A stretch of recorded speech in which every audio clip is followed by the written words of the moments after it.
I turned around, I stepped back in the bedroom, I closed the door and held the knob so no one could walk in on me. And for the first time in my life, I prayed and I said, Jesus, if you really are real, like these people keep telling me you're real, would you please make yourself real to me? And if you really can give me a new life like they keep telling me you can, would you please do it? Because this one I've really messed up. My name is Bob Donnelly. Hear my story. My early childhood was, I grew up on Long Island. Long Island was a wonderland. At the same time, my childhood was full of darkness. I grew up in a severely alcoholic home, a very broken home, hearing fights, screaming through the night as a child, where I'd have to pull a pillow over my head, try and drown out the screams, which never worked. You know, in such a home, you start to drink during family affairs and stuff. You know, there's always a big tub of beers around, and so by 8 years old, you know, I would get drunk at family affairs and this and that. And by the time I was 11, my parents separated and the fights stopped. And so the first nightmare I had, we wouldn't really call it a nightmare because I was wide awake, I was laying in bed, and all of a sudden there was a voice, and the voice said to me that my mother was going to die. And I just started to weep softly. Well, from that first experience, then nightmares became a very regular thing. And through my teenage years, they became, I could feel them coming before, just when it started to get dusk, I could feel the nightmares coming. They would last through the entire night until the morning.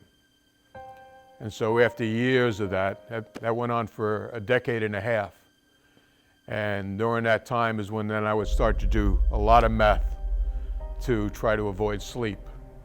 And you can usually only go maybe 5 days or 6 days, and then your body just crashes whether you want it to or not. And the nightmares would be there. Eventually, the nightmares also occupied my days. And in 1973, met a little brown-haired girl, and I convinced her to move in with me, and so she warmed my bed, and she cooked my food, and she cleaned my clothes. But even though she was laying alongside me in bed, I was utterly alone. And so I got tough, and I got violent, and I got nasty, and I was an atheist.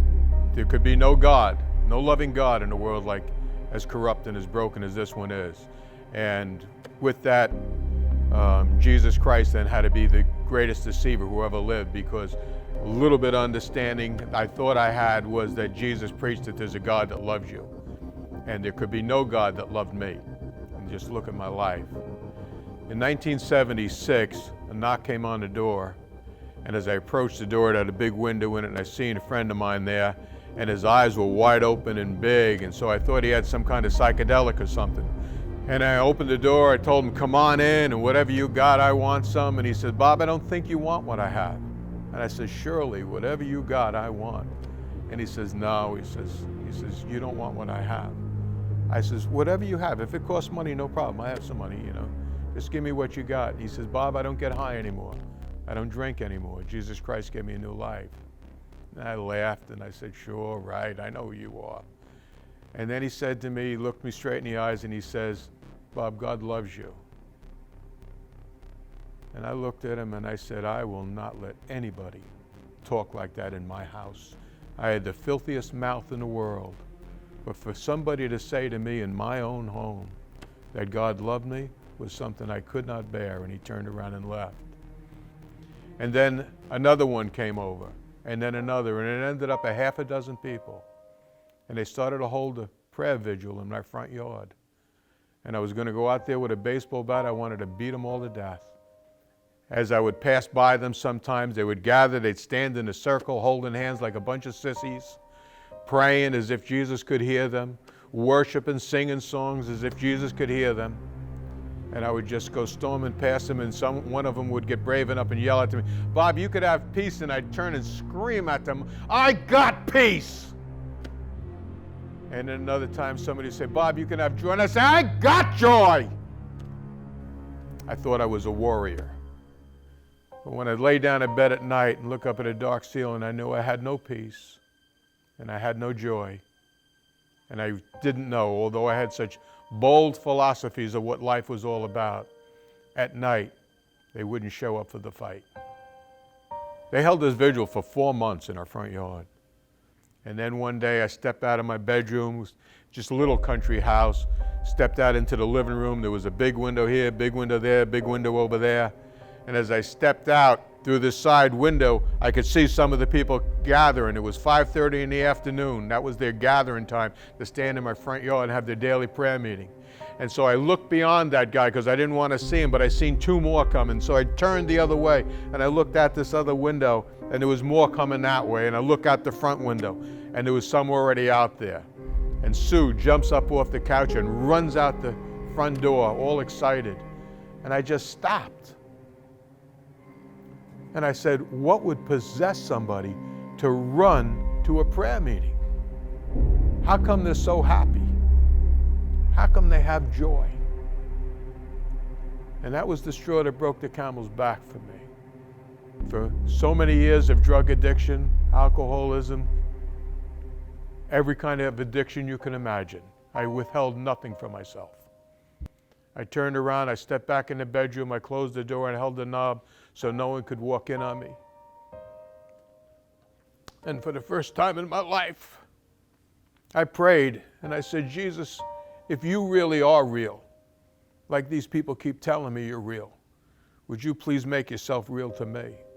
And if you really can give me a new life like they keep telling me you can, would you please do it? Because this one I've really messed up. And then I prayed the third part. The boldest of them had told me I was going to have to say this. And I said, and if you would you please forgive me of my sins? And when I said those words, those last words, all of a sudden I felt lighter, I felt better. And I got mad. I got so mad. I said, I'm an atheist and I just prayed. How does that make you feel better?